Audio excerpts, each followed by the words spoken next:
This really is a battle. Boys versus girls, not in sports or school, but in something far more important. Building net worth and growing and compounding wealth through investing. The front line of that battle is the gender pay gap. And thanks to new analysis by the Pew Research Center, led by senior researcher Richard Fry and former research associate Carolina Adegau, we now have some of the clearest data yet on how men and women's earnings compare across the country and what that means for wealth over a lifetime. So today, we're going to break down the numbers, city by city, decade by decade, and then connect it back to the real question. How does the pay gap shape long-term wealth building for both men and women? We'll look at how the gender pay gap has changed over the last 4 decades, where it stands right now, and how it varies across big US cities. Then I'll connect this back to wealth building because whether you're earning 85 cents on the dollar or 95 cents, the compounding impact on net worth, investing, and retirement can be massive. I'll clearly separate what is fact from my analysis, so you know exactly where the data ends and where the financial implications begin. And before we get into it, I'll link a tool from Pew Research Center in the description below. It's a pay gap calculator where you can look up the numbers for your own city. It's free, it's public, and it's worth checking out after the video. If you're someone who wants to take control of your finances and build wealth step by step,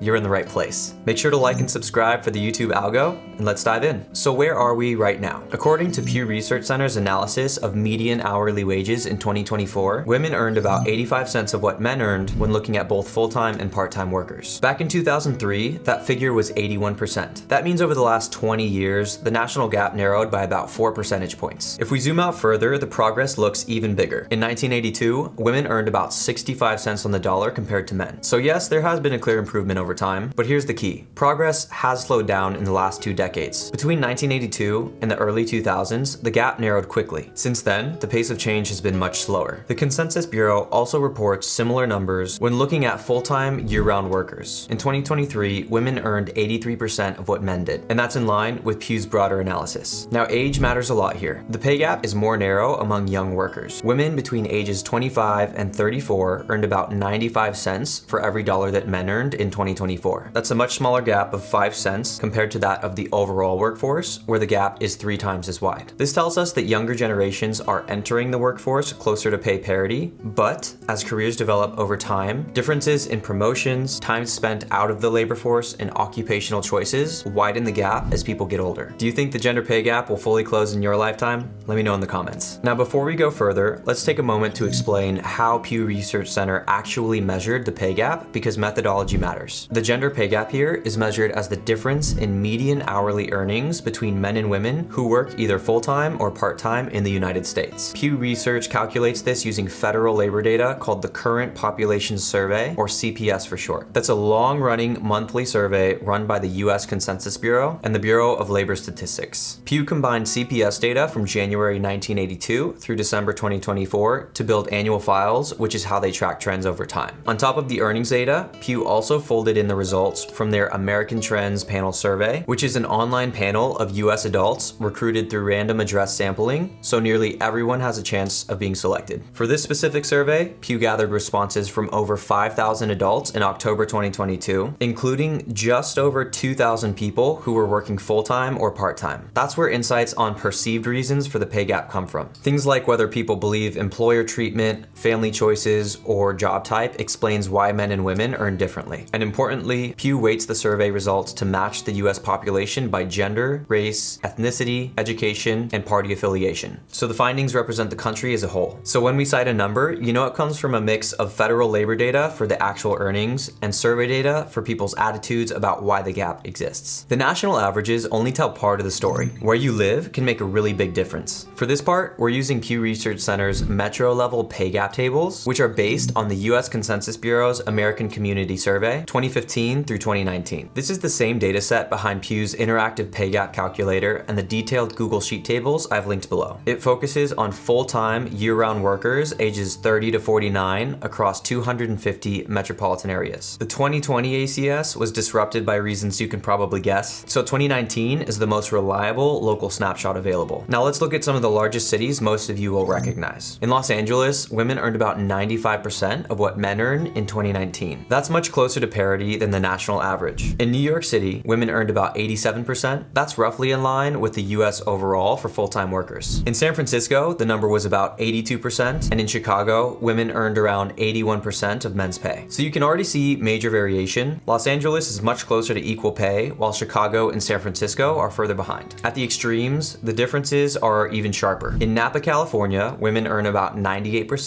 of men's pay, almost no pay gap at all. They also have great wine. Meanwhile, in Provo, Utah, women earned only 60%, the widest gap recorded in the data. If you want to check out the numbers for your city, use the pay gap calculator. I'll have it linked in the description. So why does the pay gap persist? Some of it comes down to measurable factors. Economists have studied this for decades. One factor is educational attainment. Women have made massive gains here. In fact, women now outpace men in college graduation rates. That helped narrow the gap compared to the 1980s. Another factor is occupational segregation. This means men and women often work in different industries and jobs, and these jobs don't all pay the same. Women are still more heavily represented in lower paying fields like education, caregiving, and certain service roles. Men are more represented in higher paying fields like engineering, tech, and construction. Work experience is another factor. Taking time out of the workforce, for example for caregiving, can reduce lifetime earnings growth. But here's the part that's harder to measure. Discrimination. Pew's 2022 survey found that half of US adults believe women being treated differently by employers is a major reason for the pay gap. Women were much more likely than men to see it that way. 61% of women versus 37% of men. That's what the data shows. Politics also plays a role in perception. About 2/3 of Democrats said unequal treatment by employers is a major reason. Only about 1/3 of Republicans said the same. Republicans, on the other hand, were more likely to point to family choices and job types as the reason. Measurable factors explain a lot of the gap, but they don't explain all of it. The rest could be a mix of employer bias, structural barriers, and differences in career paths. The Pew survey also highlighted pressures that shape career outcomes. Nearly half of employed women said they feel a great deal of pressure to focus on responsibilities at home. Only about 1/3 of men said the same. Among working mothers with young kids, 2/3 reported feeling this pressure. That can limit career opportunities, especially when it comes to promotions or longer hours. When it comes to being the boss, there are differences too. About 28% of men said they are currently in a top management position compared to 21% of women. And more women than men said they don't want to be a boss in the future. So even when opportunities exist, aspirations and choices about leadership roles differ. This definitely doesn't explain the entire wage gap, but it adds another layer to the picture. All right, now let's shift gears. Up until this point, everything I've shared has been directly from Pew Research Center and the Census Bureau. What I'm about to share is my analysis of what this means for building wealth, since this is a financial education and personal wealth building YouTube channel. Even a small gap in pay compounds into much larger differences over time. Let's run a simple example. Imagine two people start their careers at age 25. One earns $60,000 a year, the other earns 85% of that, or $51,000 a year. Both people save 15% of their income and invest it in the stock market with an average return of 7% a year. After 40 years, the person who started at $60,000 could end up with around $1.9 million. The person who started at $51,000 ends up closer to $1.6 million.